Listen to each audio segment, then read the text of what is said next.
एकदा आमचा गण्या मुंबईला गेला. मुंबईला गेल्यावर त्यानं बघितलं काय माहीत आहे का, की तिथं असं भरपूर भिकारी असे भीक मागायचे असे. आणि मग आता त्याला एक गोष्ट लक्षात आली, की आताचे भिकारी ₹1 ₹5 घेत नाहीत आता. डायरेक्ट ₹10, ₹20, ₹50 असे मागायला दिसले त्याला. हे असं जात होतं एकदा रेल्वे स्टेशनवरून आणि तिथं एक असा भिकारी बसलेला दिसला. तो भिकारी म्हणतो, ₹50 द्या हो, ₹50 द्या हो, ₹50 द्या हो. हा म्हणतो, अरे सगळे भिकारी तर ₹1, ₹2, ₹5 मागवतात आणि मग तू ₹50 कशाला मागायला?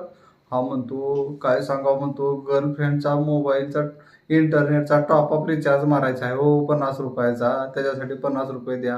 गण्यानं कपाळावर हात मारून घेतला. म्हणतो, बघा भिकाऱ्याला सुद्धा गर्लफ्रेंड आहे. असं म्हणतो. तर ते भिकारी काय म्हणतो, नाही हो, भिकाऱ्याला गर्लफ्रेंड आहे असं नका म्हणू, गर्लफ्रेंडनं भिकारी बनवलंय असं म्हणा म्हणतो.